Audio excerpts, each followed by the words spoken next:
Welcome back. We are carrying our special coverage, Mars and beyond. Right now, let's go across to TV Venkatesh, who is a scientist, and in fact, he was at ISRO, and he got. Let us see what updates he got from there. Here are the details. This is the scale model of Mars Orbiter mission spacecraft.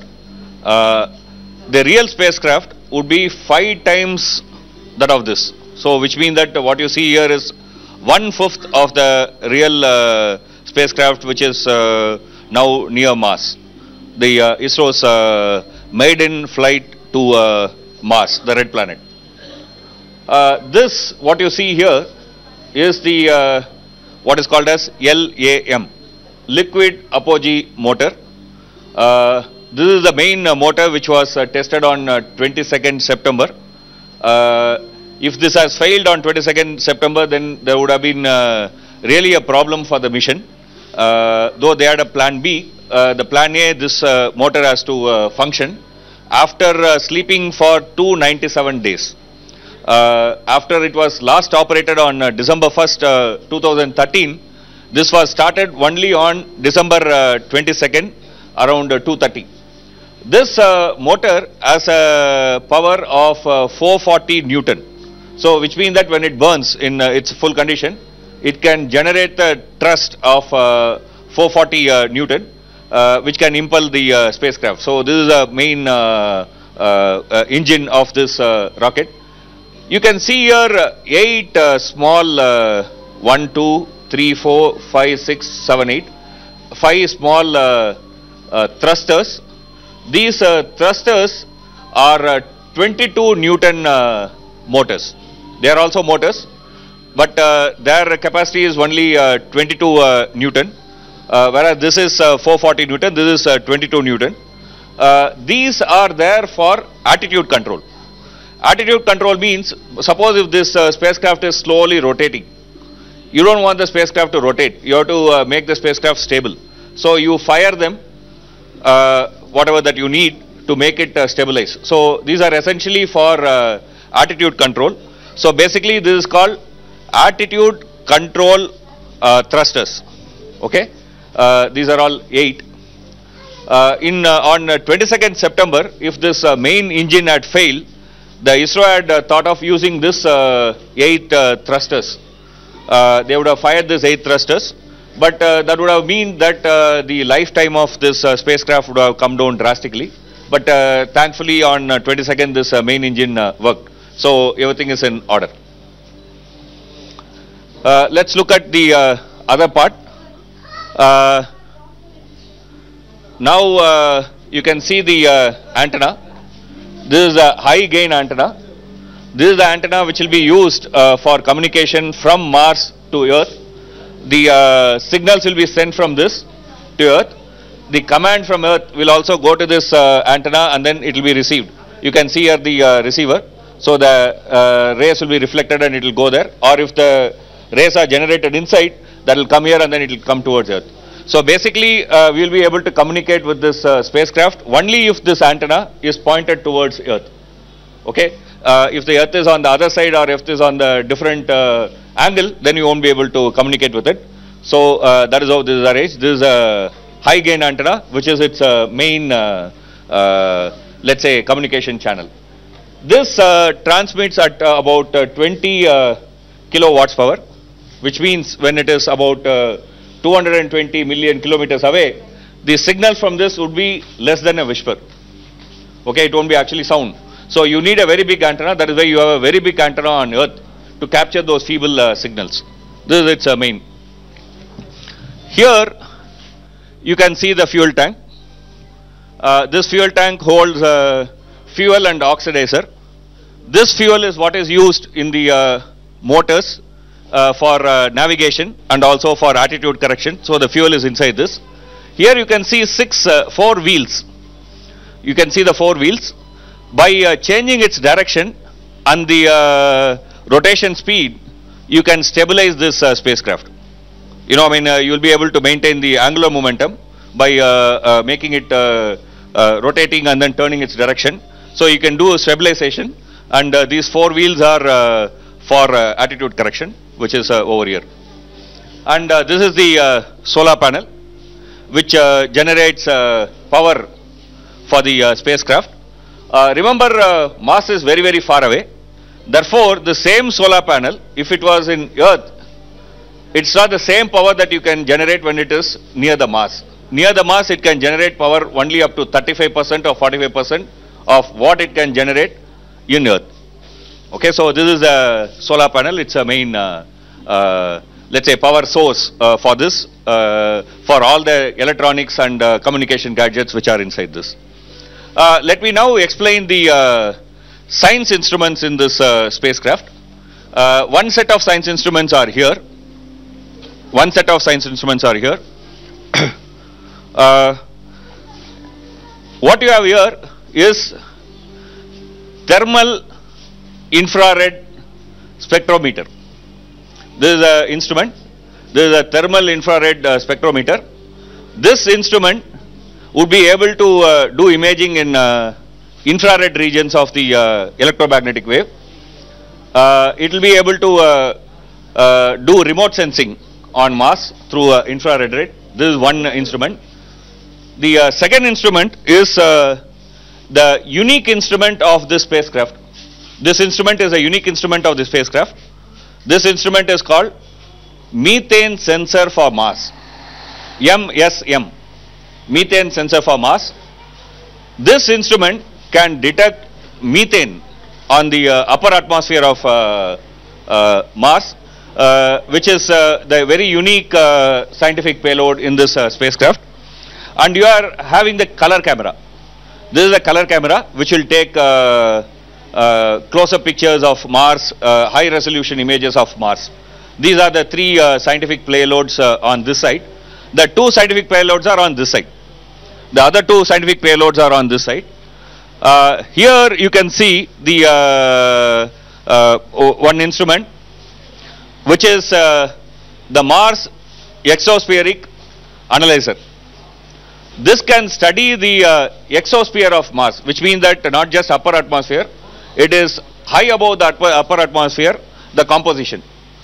This can study this, and this is a Lyman analyzer, which can measure the ratio of deuterium to hydrogen in the upper atmosphere, through which we can know what happens to water that gets evaporated in Mars. You see, in Earth, the water is evaporated during summer or a hot season, and it goes as a cloud and comes back as rain. But whereas in Mars, there is no rain. So what happens to the atmosphere water vapor? The atmospheric water vapor is not increasing. So which means that it is going somewhere. People are saying that perhaps it's escaping from the Mars. So whether it is escaping or not, this would detect. That's its main function. So our in-house expert TV Venkatesh explaining the physiological composition of the entire spacecraft as to what exactly it's going to do. But now let's take you live to Trivandrum with our correspondent Kriti Mishra, who has some kids with her who are ready to fire a water rocket. Let's see. Over to you, Kriti.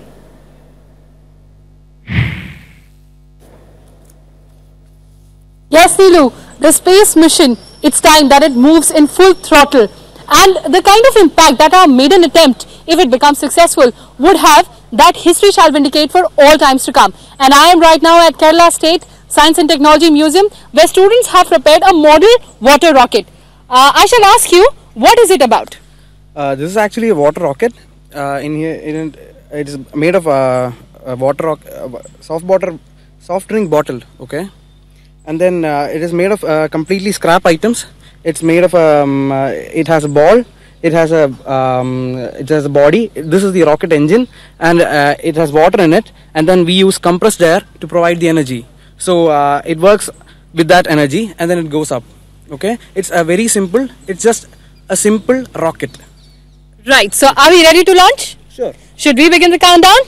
Yeah. Ready, everybody? Yes! 10, 9, 8, 6, 5, 4, 3, let's wait, 2, Alright, so these are just budding scientists preparing to launch a water rocket. Can we begin again? 5, 4, 3, 2, and 1.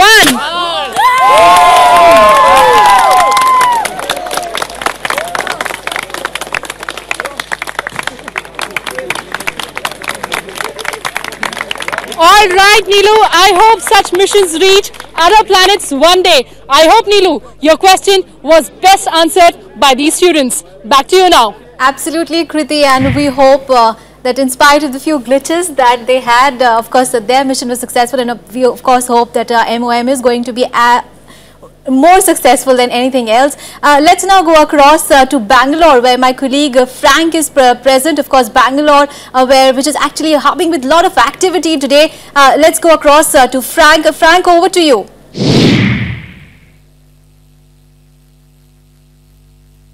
Welcome to Bangalore, and like in Delhi, we have an elite panel here in Bangalore as well. Let me first introduce our panel of guests that we have here with us. We have Dr. Sabha Chatterjee, who's an astrophysicist. Welcome, Doctor. We also have with us S.K. Subramanya, retired ISRO engineer. Welcome, Mr. Subramanya, and also TV Venkateshwaran from the Vigyan Prasad.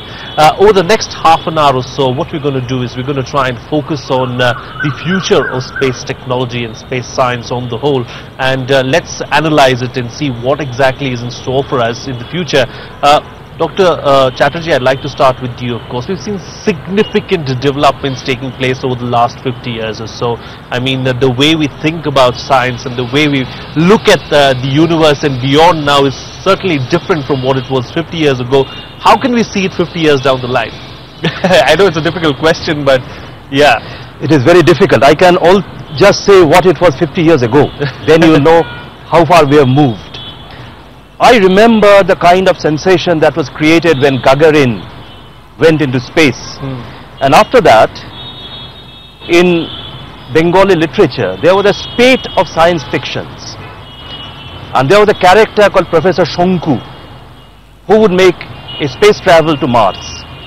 Now, what was a fiction at that time, we are now trying to make it a reality. Now, I have to see what is a fiction today and what we can make a reality 50 years later. But all that I can say that the way technology has developed, and it is an all-encompassing growth. Without that, this is not possible. Certainly Newton didn't know that this is going to happen. And with this all-encompassing growth, many frontiers of science will certainly be broken. Where exactly it can be broken, it is very difficult to envisage. But only thing I would like to know, I would like to say that I hope in this progress, we have greater and greater cooperation between scientists of different countries. Then I think mankind will benefit much more. And that is what I look forward to. Okay, Mr. Subramanya, the boundaries are limitless, aren't they? I mean, it's difficult to fathom what we've seen. I mean, a few hundred years ago, the earth was flat. Now look at the kind of advancement that has taken place. Absolutely. Nobody can imagine where, things are going and where we are heading. Because during the last 20-25 years, the kind of development in terms of technology, in terms of perspective of the universe that has changed, it's all due to advances in science as well as space exploration. Things have changed drastically. We are now forced to think what we are thinking is true, our values are right placed, and the competition between the countries and the people to people, they are all real worth. Where are we heading? I think all these things are going to be meaningless. Technology and space mission, they're going to totally blast everything out, and I think we are going to see a new mankind in future. This is what space technology is leading us to. Okay, and as far as Mars is concerned, TV, I mean, there are 4 types of expeditions to Mars thus far, of course. The first one is the flyby, then you have the orbiter mission, then you have the landing mission, and then you have the rover kind of a mission. Now, there is talk already of colonization of Mars. Do we see that happening? Do we see that's happening anytime soon? What kind of a time frame can we put to something like that? Actually, if you had asked this question, let's say about 10 years ago, maybe I would have said maybe 100 years. But if you're asking me today, maybe I would say maybe next 50 years. One important technological change, rather innovation that has happened in the very recent past is 3D printers. That is, you can have machines which can create machines or other objects. Like your printer just prints basically whatever that you have designed. Here you design like with a CAD or other things, you can create it in a 3-dimensional. So which means that you can put automated machines in, let's say, Mars. If you want to build, let us say, cocoons where humans should live, that can be automatically built before humans can even land there. You know, these things are possible. Or if you want to harvest, let's say, helium-3 from moon, you can send robotic missions with 3D printers, which can literally change the way you need to extract from moon soil helium-3. This was not feasible, or this was not around the corner, let's say about 10 years ago. Yes. But today it's there. I mean, it's there. I mean, it's developing so fast that whether humans will go there and live, I don't know. But suddenly we will be doing the space exploration in a completely different way. That's what I think so. One of the important things that I think we need to note here is not so much of exploiting other planets or moon, but asteroids. Asteroids are small objects with rich in minerals and metals, and today there is a shortage of that, or there is a greater demand for that in the world. Okay, to mine from asteroids would be much easier. If you could in fact, hear the me, Rosetta mission lot is already being talked about the lander and the rover missions. Exploring so this whether is you can mine asteroids. You are going to land in an asteroid which is almost zero gravity. Literally if you jump that, you can escape from that, with that kind of it's mind-boggling. It is indeed mind-boggling, of course. But Dr. Chatterjee, let's talk about what kind of an impact all this is really going to have on society. Like Subramania was saying, several myths are going to be busted, isn't it? I think the first thing that encourages us is that this is doable. And that, I suppose, in our own society, the young children, the curiosity for science and technology would definitely grow. At least we should try towards that. And I suppose we should try to use this as an opportunity to create a greater and greater thirst for knowledge and greater demand that we advance in science and technology, not only for missions there, but also for missions on Earth, which can ameliorate the conditions of our people. Because this is definitely a very complicated thing. And while we achieve that, we should not leave things on Earth unattended. Definitely an all-round and all-sided demand for growth and development is certainly going to come amongst the citizens. And apart from the fact that it is going to explode some of the myths of superstitions that we have on the influences of planets on our lives. Indeed. We've got a question from our studio in Delhi as well, so over to that question now in Delhi.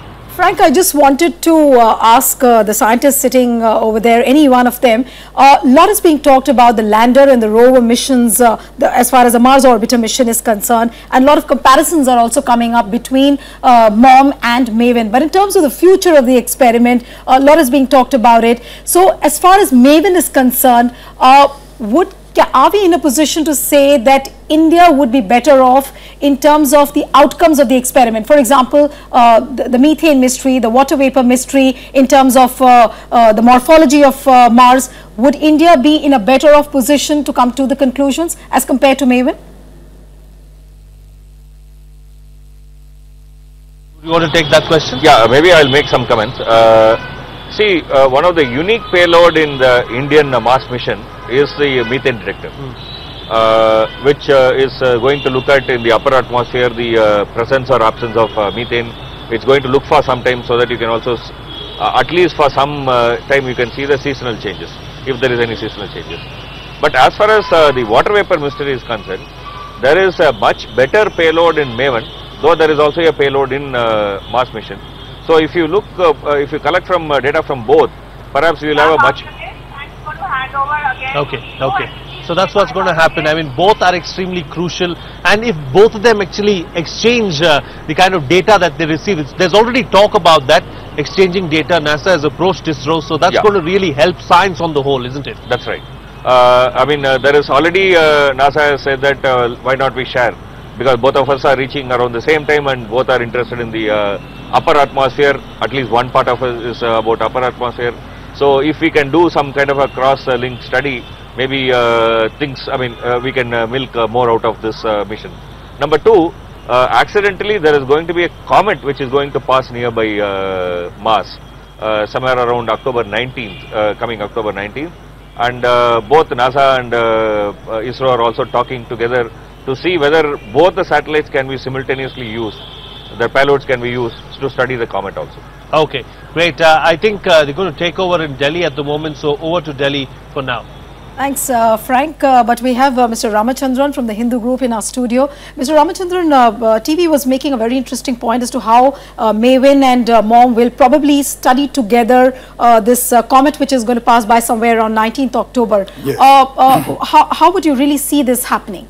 Actually, when the comet was anticipated to pass close to Mars, originally it was felt that it is going to pass as close as 50,000 kilometers away from the satellites. So in fact, it was posing some kind of danger to the satellite itself. But now it turns out that it is not going to pass as close as that, but it will be something like... when you say danger, it's a danger to Mom and Maven? Yeah, I mean, some kind of particles hitting the satellite and those kind of things flying away from the comet can hit. I mean, that's quite possible. So one was in fact talking in terms of how to sort of, maneuver the satellite so that this does not happen. But now, of course, they are quite safe because now it's seen that this comet will pass only as far as 1.27 million kilometers or something like that. So you are safe from that count. But at the same time now, it's very fortuitous that there are two satellites sitting in the Martian orbit which can actually look at the comet now. Okay, you turn this possible adverse event into an opportunity now.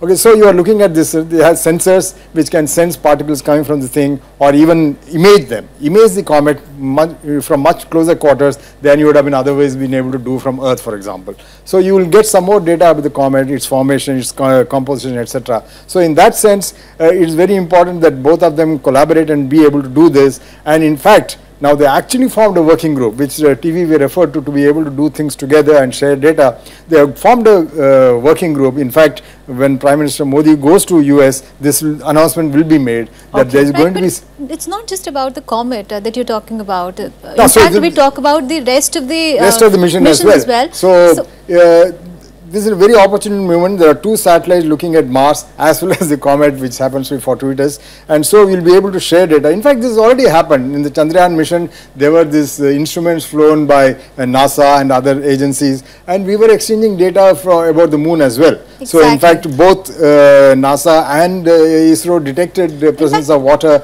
That is the reason why collaboration becomes even more important. Correct, exactly. Because I think it is because of the different orbit that the two satellites are in. So obviously they'll have different views, data, they'll be sensing different things at different times and so on and so forth. So, and they are NASA instruments are much more capable than our instruments. Our instruments are very modest because it was largely a technology demonstration, not so much a science experiment per se. So, but still we have some instruments which can detect something unique which that instrument may not be, and we are complementing each other in that sense. So that we'll be able to come out with better results than one single satellite. Of course, who would have thought when Chandrayaan went, nobody thought that it would be able to achieve what others were not able to achieve. So obviously, we never know what we actually get into.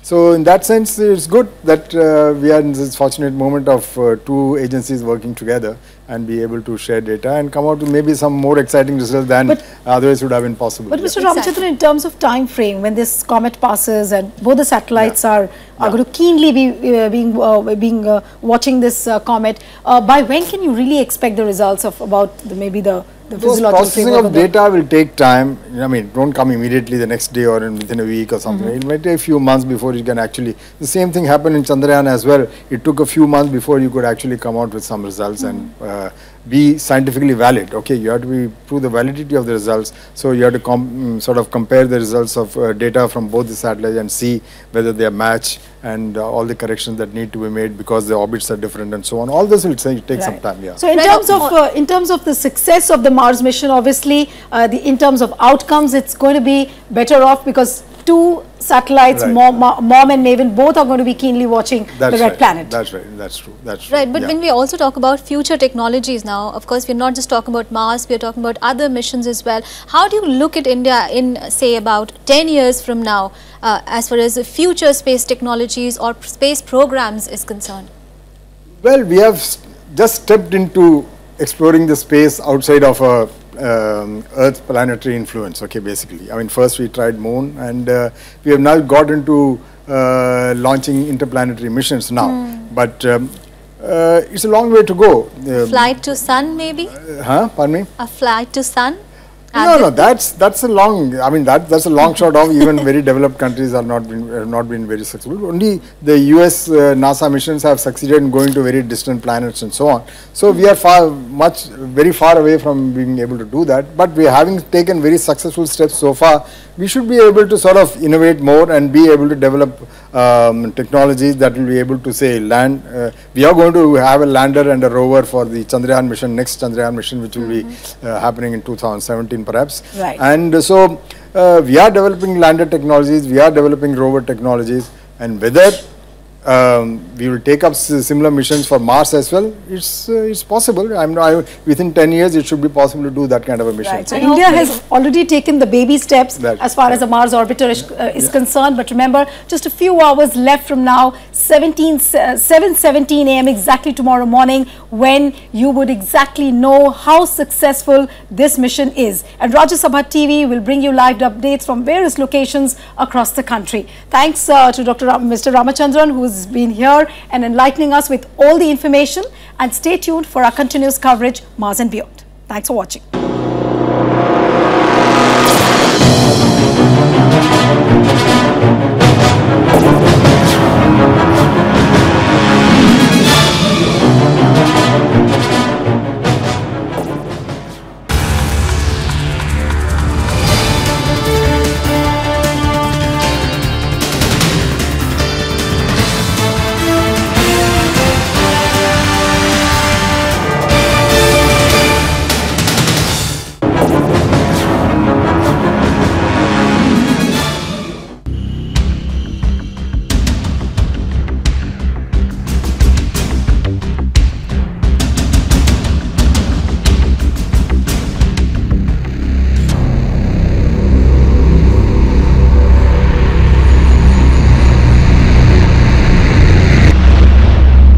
Hello and welcome. I'm Rajya and you are watching Eureka. सितारों से आगे जहां और भी हैं, अभी इश्क के इम्तिहान और भी हैं. Desire is yet to be put on test. There are spaces and worlds beyond the star which are yet to be explored. The journey of human beings to explore spaces started when USSR, Soviet Union, put a satellite in the space, followed by a dog going there and then Yuri Gagarin. We in India were slightly late entrant, but we have covered a long distance from the cycle era to the modern era when we are going to touch Mars. And today we have a special guest with us, Dr. Radhakrishnan. Welcome to our show. Thank you. It's great to have you at Eureka. Thank you. You have grown with ISRO. You have seen the period when a lot of discussion took place whether India should invest in space research or not, to a position where the entire world recognizes our expertise in space. How has been this journey? See, we started in 1962 with the Indian space program in a modest way. The questions came why a country like India should invest in space at all. And that answer was obvious. There were people dying, there was hunger, there was unemployment, there was so many problems because British left us completely drained. And at that time, some of the scientists along with political leadership take a decision to invest in this area. Obviously, they were Indian space program is unique as compared to the other countries who got into it. We wanted to look at the issues that are facing this country, the problems of common man and society, how space could be made use of for this purpose. And that's why Indian program is unique. It is application centric, it is people centric. And self-reliance has been one important element of this program. It was not only for exploring these spaces, it was not only the scientific curiosity that was the prime mover of this program. It was the people of India, and science was to be used, space science was to be used right from the beginning for a common Exactly, person. that has been the focus, and even today that is the focus. When we develop the capability in the launch vehicles, in the area of satellites, and when we even look at an exploration of Moon or Mars, our fundamental issue is how do we make use of this technology for the benefit of the society, the people, for the development planning in this country, for good governance. See, in the initial phases, when we were in nascent stage and we didn't know really the technology, and we were trying to develop technology on cycle and bullock cart and using all those things, has the culture of doing science and doing technology changed over a period of time, as you have seen? See, it's a long journey of nearly you came to, let me cut it here a little bit and go back in the memory lane. You joined as an electrical engineer, as a young person, ISRO at that time. And an electrical engineer getting into space was a unique thing at that time. Electrical engineers did not get into space programs. And here you get into that and develop expertise and use your expertise and develop that expertise over a period of time to achieve the heights. How has been this journey? This journey is unique. See, for ISRO it's a journey of 5 decades. In the 60s we started with the program. We wanted to in fact do some scientific experiments in the ionosphere using sounding rockets. But then we got into an era where development of satellites for communication, development of satellites for remote sensing or observing the Earth, developing launch vehicle capability, these became the agenda. My entry into the space program was in 1971 when the SLV-3 program was just being planned at Thiruvananthapuram. And if you look at the disciplines, you require almost all domains of experience if you have to handle space. And when you talk about space application, even the biological sciences are finding a place there. So electrical engineer has a lot to do in the area of space, technology, control, guidance, instrumentation, avionics. That was the area in which I got into it. But that apart, India in the early 70s decided that we will build a satellite. Aryabhatta came up in the year 1975. Right. We will get into launch vehicle technology. The SLV-3 was to put a satellite into an orbit using our technology. We did that by the end of that decade. And if you look at the applications, we started using the foreign satellites and got into the experiments for television, for telephony, for remote sensing applications. So that is a phase in which we were in the experimental phase. But if you look at the 80s, we got into the operational phase. We got the operational INSAT system. We got the operational IRS satellite system. And we also got into the PSLV developments that we are seeing with so many successes in the country, and a precursor for our GSLV. So all this happened in that period. So we have been part and parcel of that process. See, let me pose a question which generally kids have asked me. We have SLV, PSLV, GSLV. It doesn't make sense to a common person. What is the difference between the two? And how excellence is achieved from one stage to another stage to another stage, and without crossing the first stage you cannot reach the top. That is what science is all about. So what are these stages? See, we started with a rocket that we used to use for the scientific experiments. It goes like a projectile. Right. But when you talk about a satellite launch vehicle, it has to put an object, the satellite, into an orbit. That means it has to give a desired velocity for that purpose. So SLV-3 was our first step in putting an object into the orbit. But an object into the orbit. But we wanted to put it in the desired orbit. That was the next step.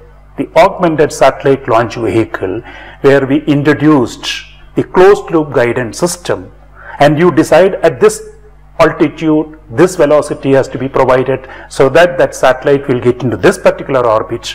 We could decide that, and the satellite launch vehicle could do that job. That was ASLV. It was a precursor for the PSLV development. When you talk about PSLV development, it was originally meant for putting the remote sensing satellites into a polar sun synchronous orbit. That's the reason it is called P. But that is a rocket. Okay. It can do several jobs. If you put the right software into it, the mission software, and you design the mission, it can launch a communication satellite, it can launch a satellite for scientific applications. But it's a powerful vehicle which has 3 variants. But when you talk about the GSLV, it is a more powerful vehicle. When PSLV can put a satellite of 1.3 ton into a geostationary transfer orbit, GSLV can 3 tons. 3 tons. Now GSLV can put 2.2 tons. That is the enhancement in increasing even 1 kg is a technological challenge at those speeds and those orbits and those distances. Yes.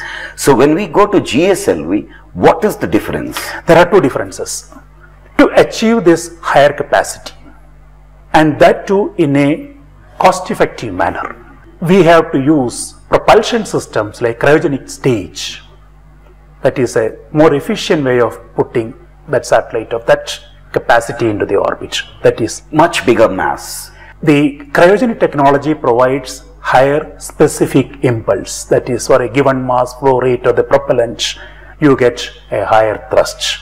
So if you look at the GSLV, 50% of the velocity for that satellite is provided by this cryogenic upper stage. That's The the most last important stage part. of firing. Yes, you can put an object into a geostationary transfer orbit using PSLV, but at 1.3 class level. That's all.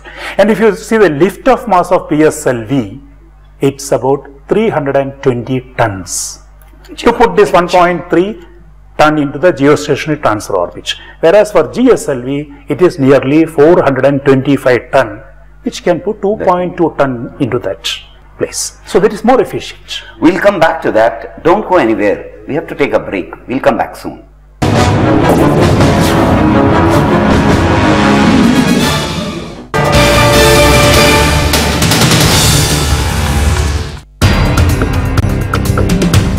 Mangalyaan enters the Martian orbit on Wednesday. As our scientists perform this historic feat, I, Smriti Rastogi from Ahmedabad Science City. मैं प्रणव गोस्वामी गुवाहाटी तारामंडल से। मैं अनुदीवान भोपाल के regional science centre से। watch a blow-by-blow account on Rajya Sabha TV. Live from 10 a.m. Tuesday and 7 a.m. on Wednesday.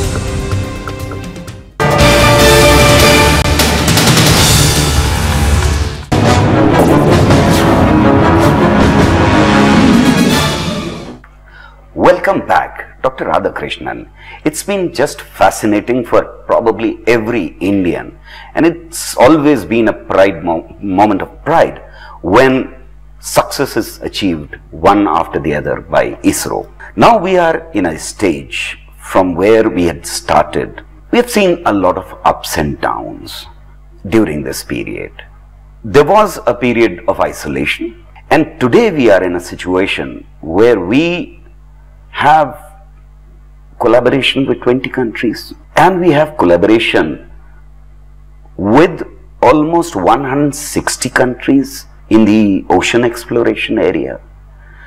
So today, are we genuinely part of the international human gathering of those scientists and technologists which are into this exploration, or are we still feeling areas of isolation? If you look at the position of India globally in space, I should say we are one among the first 6, and we have been there for and everybody recognizes and that several position. years. If I may quote 2 studies, one is done by an organization called Futron, and I have seen the results right from 2007. We are one among the 6, and this is done based on a comparative evaluation of 15 spacefaring groups in the world on 50 metrics, qualitative and quantitative. There are also studies which are more quantitative in the nature, but in all these areas we are there in the first 6. If you look at the space application specifically, India is considered the role model for the whole world. For the very simple reason, our focus always has been on space applications. And we ensure that we reach the last mile, and the person or the agencies who are involved in the management of natural resources or disasters or communication infrastructure, they make use of this technology. The other aspect of launch vehicle. If you look at our PSLV, which has done 27 launches as of now, 26 have been success. We have launched very high success rate. We have launched 40 satellites of other countries. Of these 40, I should say 2 major satellites of France we launched. One very recently, Spot 7, Spot 6 in 2012. We launched also for several other countries major satellites. They were dedicated missions for launching foreign satellites. We have also built 2 communication satellites on a commercial basis for European customers. That shows the level of technology that we have. And the level of confidence that others have. Exactly. Right from 1995, Indian remote sensing satellite data has been used by other countries in US, in Europe and other parts of the world. And during the last 4-5 years, one of our instruments in the OceanSat 2 was being used by NASA, NOAA and EUMETSAT for their regular forecasting of wave height in the ocean. So this talks about the technological benchmarking. If you look at Chandrayaan-1 mission, that was a great success in 2008-2009 period. We were there with instruments of other countries and instruments of India, and we could achieve that mission. And currently we are into the Mars orbiter mission. We are through with 92% of the journey, and we are waiting for the next 25 days to say, yes, this is where we are.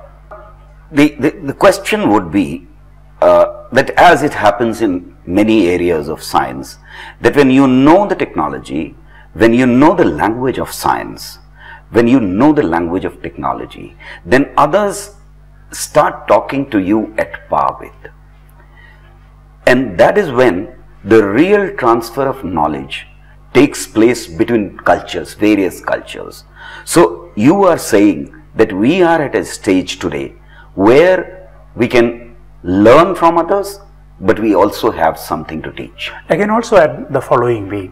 If you take the last 2 years, we had 2 satellites built jointly by ISRO and the French Space Agency that we flew. One was Megatropids, other one was Saral satellite. And currently with NASA, we are working for building a satellite jointly, which could be launched by the year 2019-20. One of the things that have been asked repeatedly by lay people is that how do you plan for 50 years? You are not going to be there, I am not going to be there, but the program has to be thought for next 50 years and 100 years, because each launch has a long gestation period. At the end of the launch, you have to think in terms of what is going to be the next, which is again going to be a long-term thing. How do you do it, and how do you keep the track of it? If you look at the visionaries who did the space program in the 60s, and what was the direction in which they took the organization, what was the direction in which they took the people in the organization capable of planning for a future, and the systems and processes put in place to ensure this, that will tell us a lot. That is how ISRO has been able to do that. So it is the vision of scientific leadership of that time, people like Sarabhai, people like Homi Jahangir, Bhabha and S.S. Bhatnagar, they could visualize 50 years in advance. Number one. Number two, they also could nurture people, groom them into a process in which they can look at the future. And when you talk about a program for the next 50 years, it's a direction. Of course, long gestation period is involved in the space, so you have to plan well in advance.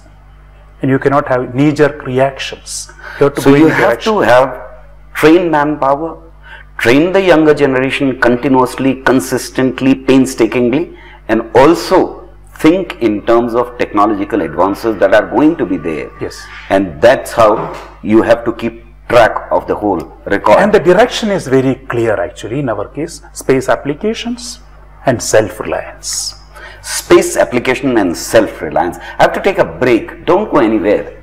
We'll come back soon.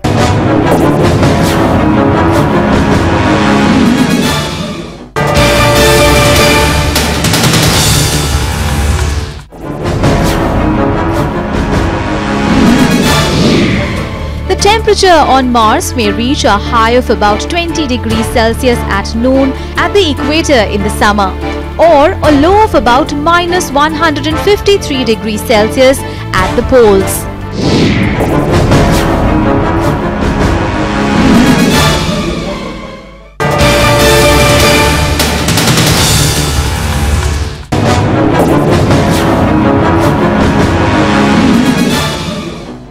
Welcome back, Dr. Radhakrishnan. It's been fascinating discussing space program with you.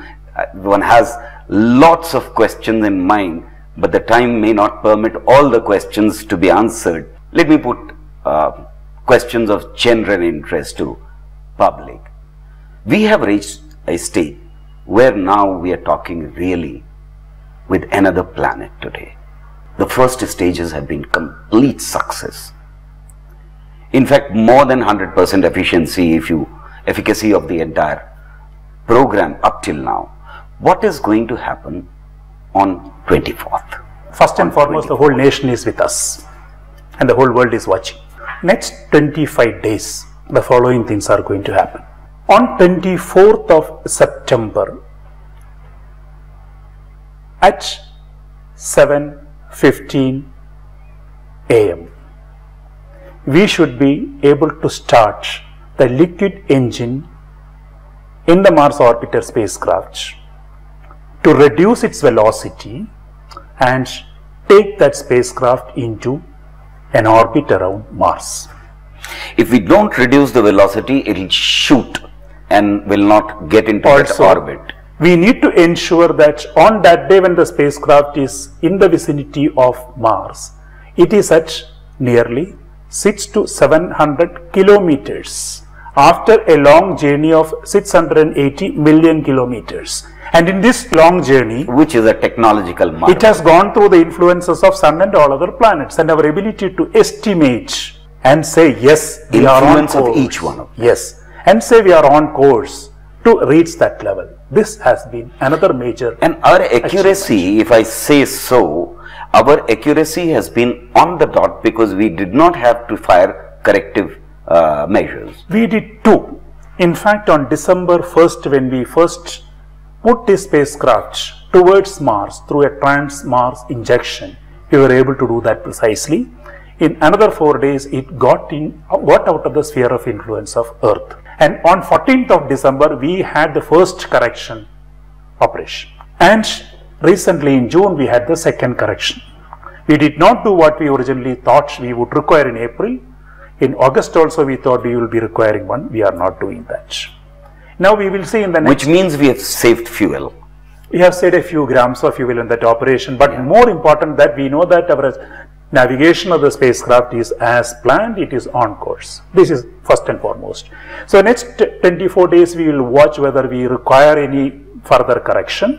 One most important thing which I want to mention at that time, today the satellite is nearly 200 million kilometers away from the Earth, the radio distance itself. While it has traveled over an arc something like... There is a difference between real distance and radio distance. Yes, the real distance is 200 million kilometers, line to line. But the spacecraft is not moved in a line-to-line manner. It goes into a heliocentric arc, which is very long. Total distance to be covered is 680 million kilometers approximately. We have covered almost 92% of that. When this 200 million kilometer distance comes, you have a signal delay of nearly 11 minutes. We have covered 92% of the distance. Yes. Can we say that we are 92% successful? No. If the spacecraft... That is what is expected of scientists. And I use the word spacecraft and satellite interchangeably.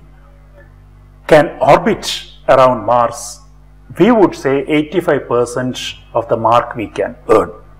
The remaining part of it is for using the scientific instruments therein for making observations about Mars. Which is the final objective of the entire mission? The primary objective is orbiting. The secondary objective is to make measurements during the life of the spacecraft. Once it goes into the orbit of Mars, what are the steps that you are going to take one by one in order to achieve the mission? You talked about the action on September 24th. So at 7:15, if we initiate the firing of the engine and we are able to do that reduction in the velocity, I should say by about 8:15 AM on that day, we will know that yes, it has done its job or not. And by about 1 o'clock on that day, we will be able to estimate the parameters of the orbit. That means how far it is from the Mars. Exact parameters you are talking about. Exactly. Because generally you know the band is from 600 to 700 if you are able to reduce the velocity as we intend, which is controlled by a system on board, yes, we have to achieve that, but we need to measure that from the ground stations. We make observations and then construct that ellipse. There are 5 instruments and the systems of the satellite also need to be checked. That's first and foremost. But on the first day, we are expecting that we should be able to operate the Mars color camera, and a picture of Mars we should be able to get on that day. Of course, the whole nation is going to celebrate that picture anyway. But while doing these operations at almost neck-breaking speed and also at such far off distances, how much redundancy is built in the whole system? There are 2 parts of it. One is the redundancy. If something goes wrong, how is corrected? Yes, one is redundancy built into the spacecraft itself. Number 2, the autonomy built into the spacecraft for activating those redundancies on itself. We cannot have the ground controller detecting something is wrong and then send a command. The whole process. Suppose there is fever. Yes. To eat or nausea, then it should be able to take a pill. Yeah, so the spacecraft itself has the autonomy provided to take such action, detect the health of a system and then go to the standby system. So that is available there. And we which is done through very powerful computer built in the satellite. The second one, what happens is all possible contingencies during this process we anticipate and we get ready for it. So this is another success factor. Look at all possible contingencies and be ready to face them on the ground. So there is control from here which is simulating what can happen or could happen in the spacecraft, and there is also redundancy built and control built into the spacecraft, which should be able to take corrective measures based on contingencies. Something happens there, it should immediately act. How much time we have taken to build the entire thing, and what is the expenditure? See, August 2010 we started the feasibility study. In June 2011 we were clear that we can have a mission in the next possible opportunity, and this opportunity comes only once in almost 2 years. So we wanted to avail the first opportunity. August 15, 2012, Honorable Prime Minister announced this mission. On November 2013, 5th of November 2013, we had the launch, and today we are closer to the final destination. Has any country done this exercise in such a short time? To our knowledge, this is the first time. And you asked about the cost of making it. The spacecraft, the launch, plus the ground station support required for the entire mission, all put together, it is rupees 450 crores. So almost 70 million US dollar. Baba's ashram has more money than this. If you look at the international missions, I would say this is nearly 1/10 of what USA has put in recently for the Maven mission. It's a rough comparison. It's been just wonderful and very tense for me to choose between various questions that should be asked. It's been just wonderful to be here, and I think that on your behalf, I can promise the viewers that you'll be ready to answer questions if they send it on our email, which is eurekarstv@gmail.com. I think that we'll be troubling you till 24th, again and again and again. For now, I'll take your leave. It's been real pleasure to have you at Eureka. Thank you very much. Thank you. We'll be back once again with as fascinating a personality as Dr. Radhakrishnan is. It's difficult to find one, but we'll come back. Thank you for watching Eureka.